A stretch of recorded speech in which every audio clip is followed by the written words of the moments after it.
Saudações, meus queridos. Mais uma vez vamos iniciar uma aula sobre ecologia e hoje nós vamos falar um pouco sobre ecossistemas e sobre o processo de sucessão ecológica. Vamos lá.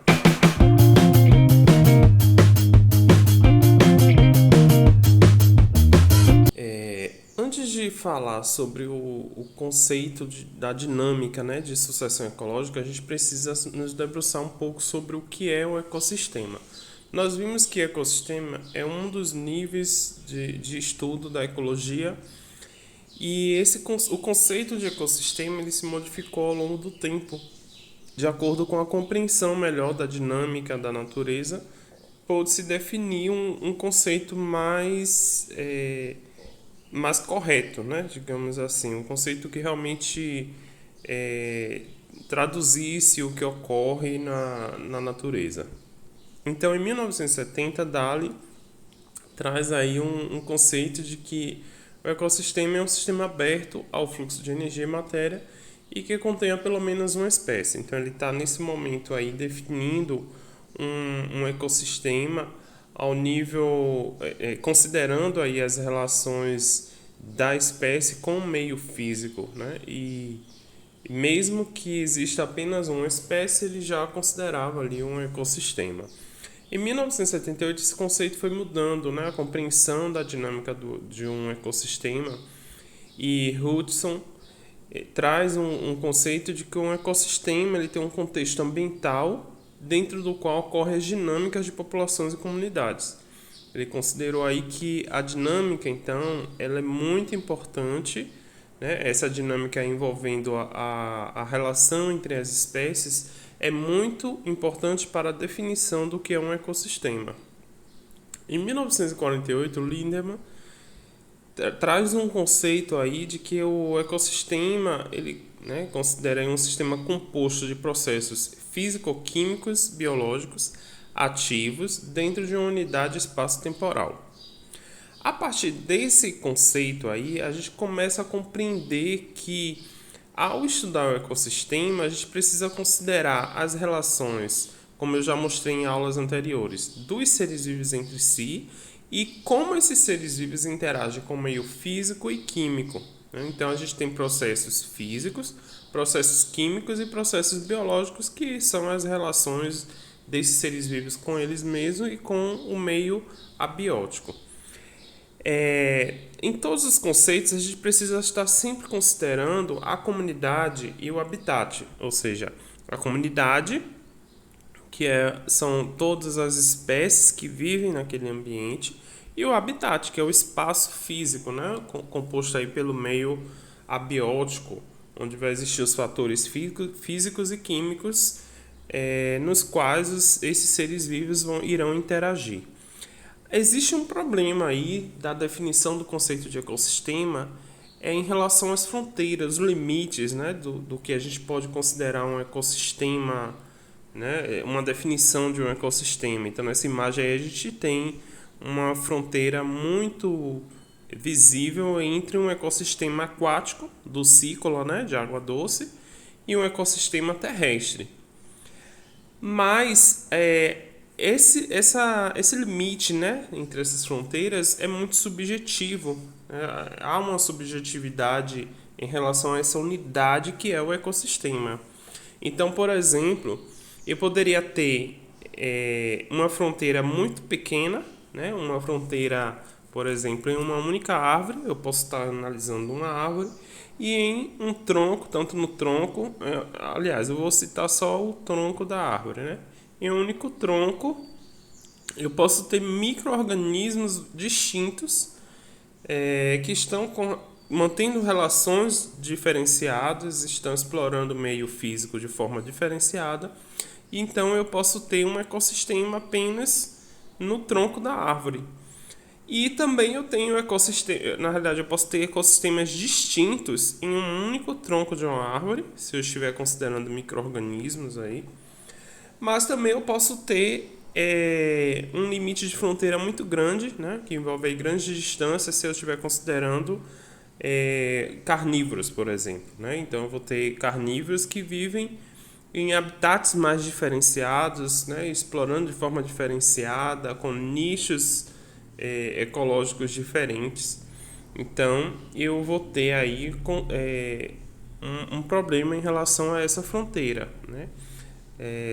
Um ecossistema ele precisa ter uma fronteira grande, né, de grandes distâncias, ou simplesmente eu posso considerar um tronco de árvore como um espaço, um habitat onde existem vários ecossistemas, né? Então vamos lá a essas discussões. É importante, né, quando se fala em ecossistema, deixar muito bem claro que o ecossistema e biomas são coisas diferentes, né? Embora muitas vezes são confundidos. Nessa unidade vocês viram algumas atividades que envolvem os biomas. Inclusive eu estou colocando material, né, dos diversos biomas brasileiros, porque eu posso analisar biomas no planeta todo, né, em todos os continentes. Eu vou ter uma grande estrutura ecológica, e o conceito de bioma é esse, né? São grandes estruturas ecológicas com fisionomias distintas, caracterizadas principalmente pelos fatores climáticos, né? Temperatura, umidade e formações vegetais. E os biomas resultam em uma diversidade biológica própria. A diferença, né, muitas vezes o conceito de ecossistema e bioma eles são confundidos porque em algumas situações você pode ter uma sobreposição de biomas, né, e ecossistemas. Eles podem também se interceder e se completar. Mas em relação aos biomas, o bioma resulta em uma diversidade biológica própria, né? O que a gente não vê no ecossistema. Você tem uma diversidade biológica que é variável. Além disso, o bioma, quando estamos trabalhando bioma, estamos considerando aí os fatores geoclimáticos e não interessa tanto as relações ecológicas. Então, aquelas relações de comunidades, né, entre seres vivos, isso não interessa quando estudamos biomas. O que importa é simplesmente definir a fisionomia vegetal e animal que seja e associá-la aos fatores geoclimáticos. Enquanto nos ecossistemas nós estamos avaliando as relações ecológicas, nós estamos avaliando como ocorre a transferência de energia, nós estamos estudando qual a função de cada espécie dentro daquele ecossistema, como é que as espécies se controlam, né, em relação a controle populacional mesmo. Então isso aí tudo está dentro do ecossistema e não dentro do bioma. Então, dentro do ecossistema, né, porque a gente não vai falar de bioma nessa aula, porque eu precisaria de muito mais tempo para caracterizar os diversos biomas que existem, e principalmente no Brasil, né, a gente tem aí pelo menos uns 12 biomas, e esse conteúdo também é trabalhado dentro de geografia, mas em outra videoaula nós vamos tratar dos biomas e estarei colocando também um material, uma apostila para que vocês possam estar lendo, né, sobre os biomas específicos aqui do Brasil. Então, dentro do ecossistema, em 1947, o Watt definiu, na realidade observou que em cada ponto de um espaço ocorre uma sequência de fases. Então, em um ecossistema, ele observou que o ecossistema é composto por manchas de diferentes estágios, ou seja, há uma variação ali. O ecossistema ele não é completamente homogêneo, tem uma certa variação em relação às comunidades que estão naquele ecossistema. Isso tem a ver com a dinâmica, principalmente da vegetação, né? E essa dinâmica da vegetação resulta numa dinâmica das demais populações, dos animais e de outros organismos que vivem naquele ecossistema. Essa dinâmica de vegetação, ela surge devido a essas mudanças sendo previsíveis ou não, né? Então essa dinâmica, que onde há essas mudanças, elas podem ser previsíveis ou não, mudanças na vegetação natural em todas as escalas de tempo e espaço. Então, em algumas situações eu vou estar observando que em determinados espaços vai existir uma variação, né, na população de vegetais, como também ao longo do tempo, né, Em um ano, por exemplo, eu vou analiso e um ano após eu vou observar que houve uma dinâmica da vegetação, a vegetação mudou, ela não estava fixa ali, digamos, né? Em relação à fisionomia. Essas dinâmicas na vegetação elas podem ser aleatórias, podem ser direcionais, podem ser cíclicas, né? Está sempre retornando, se modificando, mas retorna ao estágio inicial, etc. Existem diversas formas aí. Dentro dessas observações, a gente define o que seria então sucessão ecológica, que é o processo de substituição temporal de comunidades em um local ao longo do tempo. Então, essa imagem aqui, por exemplo, ela está trazendo um processo, evidenciando aí um processo de sucessão ecológica. Então, por exemplo, no período aqui, ó, observe que eu estou falando em tempo, é um local ao longo do tempo. Então, eu estou considerando aqui, essa imagem toda não está representando um único local, né? Mas sim, essa região aqui é o local, em diferentes estágios ao longo do tempo. Então, a gente tem aqui repetições de um mesmo local, né? Para representar aí o que está ocorrendo, a dinâmica, né, que ocorre ao longo do tempo. Então, essa primeira barra aqui, deixa eu sinalizar aqui para vocês, até essa primeira barra está ocorrendo, aqui é o espaço, né, onde vai ocorrer a sucessão. Daqui em diante a gente já tem uma mudança na população da vegetação, aqui já tem uma outra mudança e aí vai. Isso está mudando ao longo do tempo e quando a gente observa, né, coloca uma imagem ao lado da outra, a gente percebe que houve uma variação na fisionomia da população, né, população de vegetais e, consequentemente, houve também mudança na população de outros organismos que vivem nesse local, né, no local específico aí. Então vamos ver, né, tentar entender o que é essa sucessão, como é que ocorre, mas a sucessão é um fenômeno, como tem mostrado aqui, né? E é um conceito que a gente trouxe de substituição temporal de comunidades num dado local ao longo do tempo. Então, por exemplo, essa linha aqui está dividindo essa imagem. Aqui desse lado a gente tem um ecossistema de capoeirão, né? Chamado de capoeirão, que tem aí em torno de 25 anos.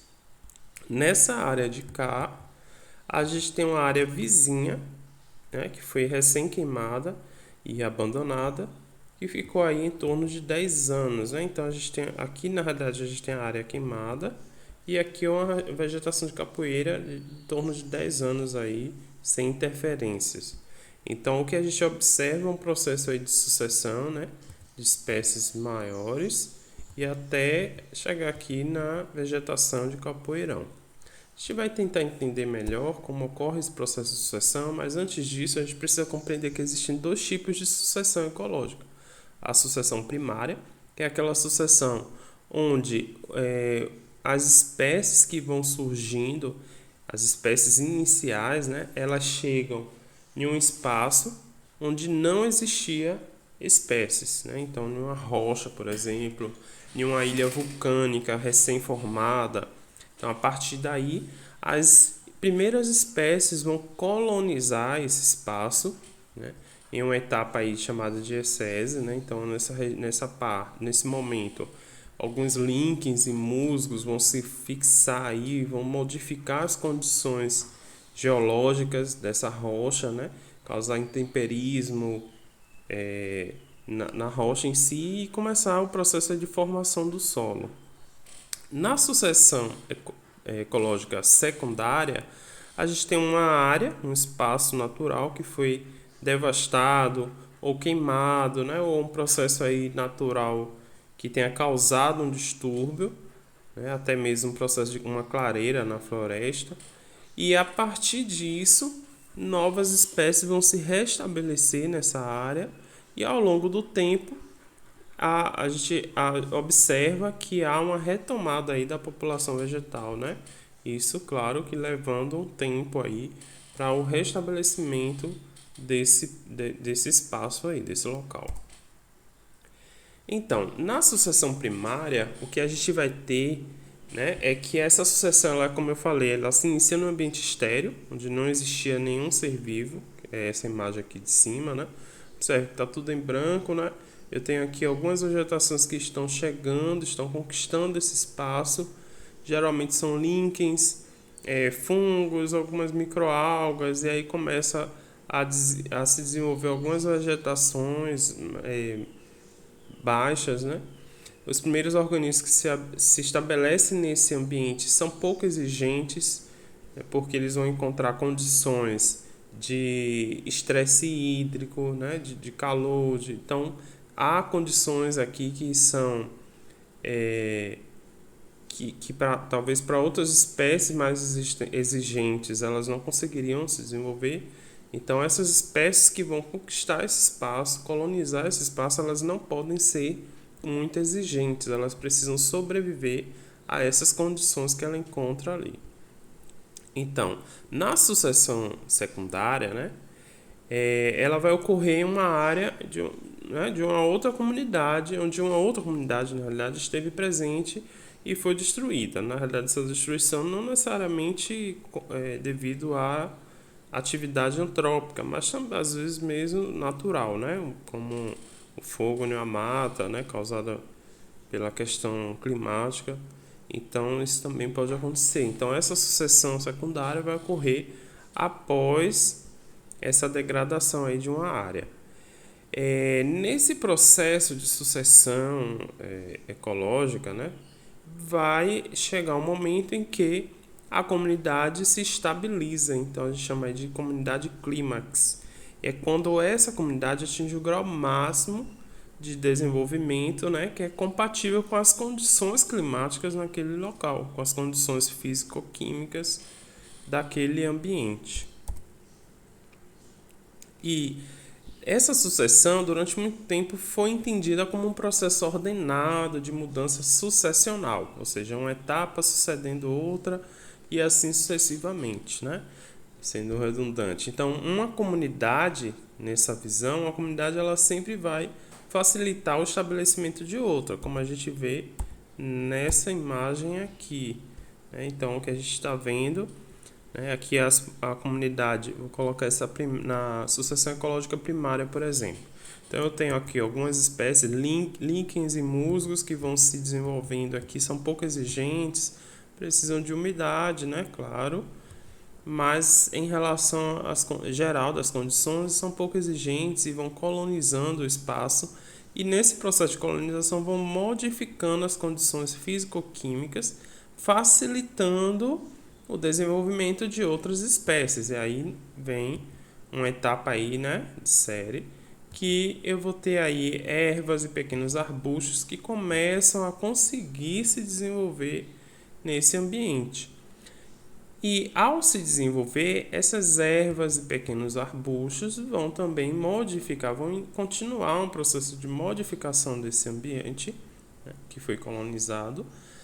E ao modificar, vai facilitar o desenvolvimento agora de uma matagal mais com arbustos, que por sua vez vai modificar o ambiente e facilitar o desenvolvimento de plantas de porte arbóreo, né, como pinheiros, que por sua vez vai facilitar o surgimento aí de plantas de árvores maiores. Então, eu tenho sempre um processo de facilitação de uma comunidade. Então, uma comunidade facilita o estabelecimento de outra, e isso vai ocorrendo aí o processo de sucessão ao longo do tempo. Então, isso ocorre porque cada comunidade possui um comportamento ecológico diferente. Então, ao se estabelecer em um ambiente, por exemplo, os musgos e líquens possuem uma necessidade ecológica, um comportamento ecológico diferente, modifica o ambiente ali de forma diferente e, ao modificar esse ambiente, novas espécies podem então se desenvolver naquele mesmo local. E isso vai gerando esse processo aí de sucessão.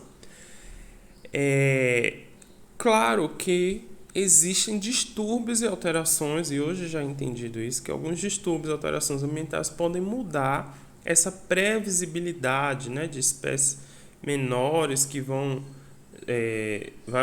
dessa sucessão, na realidade, né? Essa sucessão de comunidades.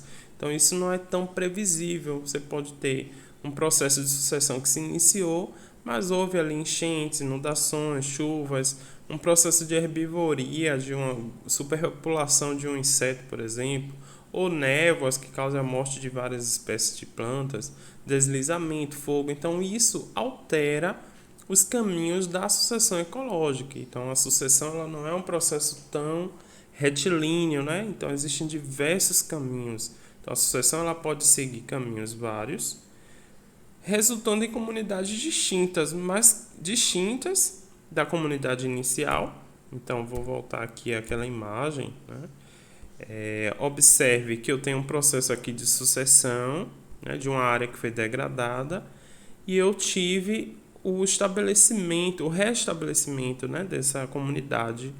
Contudo, a fisionomia não é a mesma da comunidade original. Houve uma mudança aí de fisionomia, embora há uma convergência em relação a fisionomicamente há uma convergência, né? Você tem plantas ali de porte arbóreo que vão ter